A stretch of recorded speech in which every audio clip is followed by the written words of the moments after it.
Think of a box of crayons. Not the tiny 8-color box, but the big box. You know, the one with 64 colors, or even the huge one with 120 colors. Can you name all of those different colors? I know I can't. We have so many names for colors, and they get pretty fancy. Robin Lakoff did a study back in the 1970s on how women and men have different names for colors. She believed that men use the typical basic color names like red, blue, green, yellow, purple, because they had better things to think about than whether a particular color was seafoam or aquamarine. They were the breadwinners of the family. They had to think about their jobs or sports or whatever men thought about that was important. Women, on the other hand, had room in their brains to worry about the nitpicky distinction between seafoam and aquamarine, or is it teal? Lakoff believed that this spoke to the social hierarchy. Men were more important than women. Another study, done more recently in 2007, built on Lakoff's previous study. Heather Arthur and her colleagues came to the conclusion that this difference in color naming ability was due to socialization of women. Think about that crayon box again. Who had the small boxes of crayons and colored with the more basic colors? And who was coloring with the various shades of reds and blues and purples?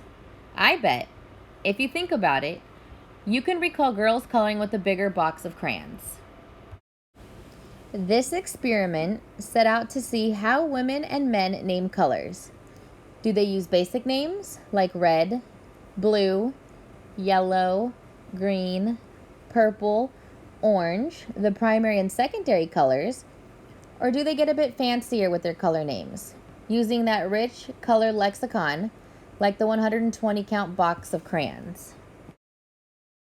To do this experiment, I designed a survey through Google Forms to collect data.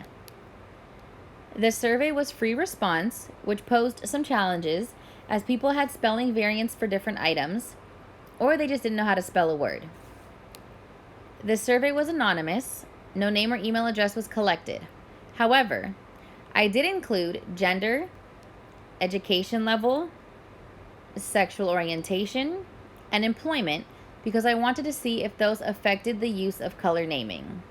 I mainly focused on gender for this, though, because attempting to disaggregate the data by other categories became too overwhelming for the time I had. 71 of the 127 respondents, 56% were female, 56 of them, 44%, were male.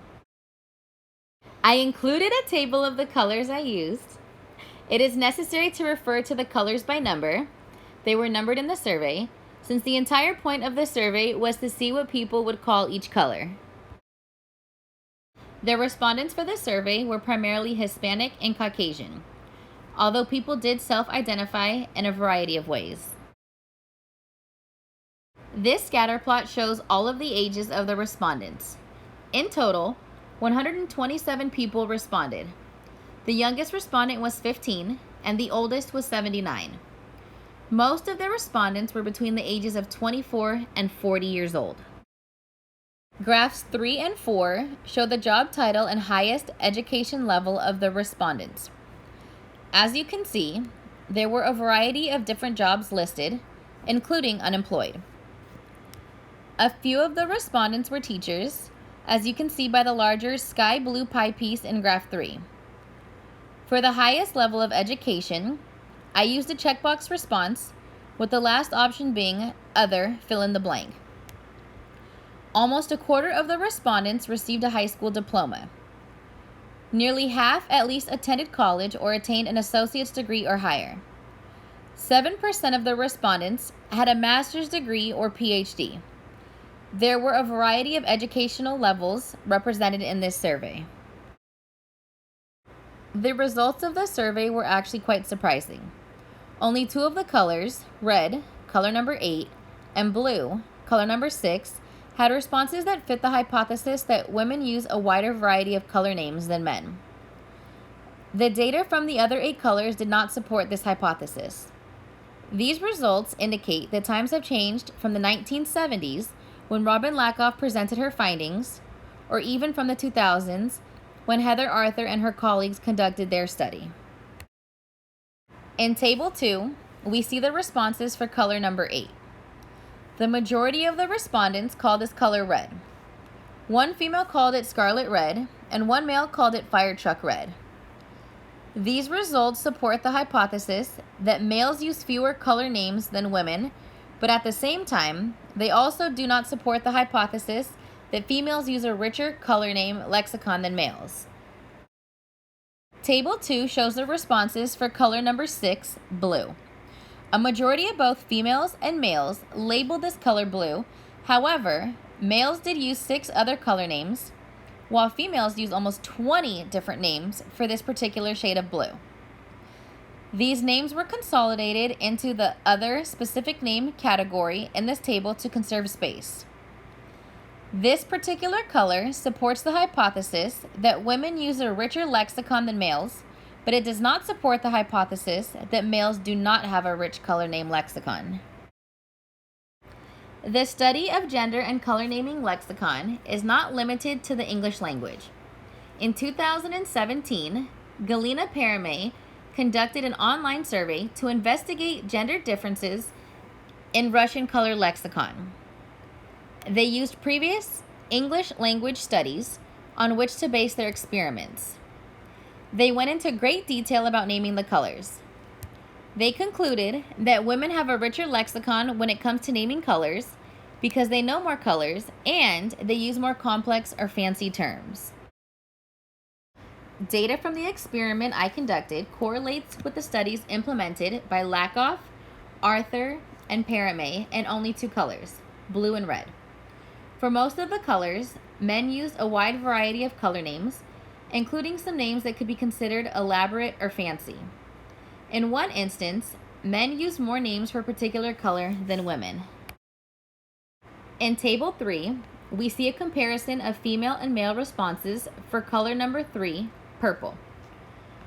Most females and most males responded purple to this color. However, females also called this color dark purple or violet. Males, on the other hand, called this color violet, blue, fuchsia, blueberry, royal purple, or plum purple. They used more names and were more descriptive in some of these names. The results for this particular color do not support the hypothesis that females use a richer color lexicon than males. Table 4 shows a comparison of female and male responses for color number 4, yellow. Again, most females and males responded with the primary color name, yellow. Females used 3 color names the males did not: bright yellow, sunflower yellow, and sun yellow.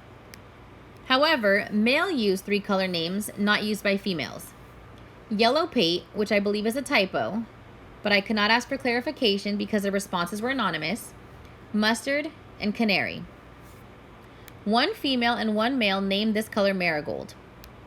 For this color, I investigated the male respondent's job and educational level. There were 3 educational levels: high school diploma, some college, and bachelor's degree. Interestingly enough, this is one with a typo and 3 different jobs. The data here indicate that a richer lexicon is not limited to those with higher education status or to females. Graph number 5 shows the various male responses for the color magenta.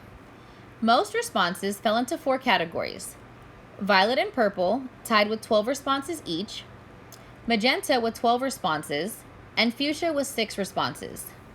Male respondents also listed fancy colors like grape, cranberry, burgundy, plum, lavender, and raspberry, indicating a pretty rich color lexicon. Overall, men had 17 distinct names for this color. Graph number 6 shows the results of the females' names for magenta. There were 13 distinct names, with 28 respondents naming it magenta and 14 respondents naming it fuchsia, including the misspelling of it. Purple and violet were the next 2 popular color names. In this instance, The data do not support the hypothesis that women use a richer verbal lexicon or that women use fancier words for color names. It would appear, based on the data collected in this survey, that 21st century males are catching up to females when it comes to naming colors. The males in this survey demonstrated a fairly rich color naming lexicon, using a wide variety of color names, including some names that would be considered fancy. One possible explanation for this is changing social norms. American culture is becoming more accepting of diversity. Males no longer have to present a super masculine face to the world, afraid to use colors like chartreuse or marigold. Social media is another explanation. People of both genders, across a wide range of ages, ethnic backgrounds, jobs, and educational levels, are inundated with a variety of images on the internet. This could be something like exposing the user of an 8-count box of crayons to the new world of the 64-count box. There is so much more to see and name out there. Another thing to consider: have you been to the Lowe's paint aisle recently? The sheer amount of color samples is overwhelming. And those colors have interesting names. But think of who is mixing those colors or applying those colors to the wall. Is it women? Probably not. They may choose the color, but it is more likely a male who is mixing the paint at the store or applying it to the wall. It is also possible that due to the survey being sent out to the public rather than being conducted in a controlled setting, there were flaws in the collection of data. These could include colors appearing lighter or darker on screen, different shades or hues, due to screen brightness, glare, or ambient lighting.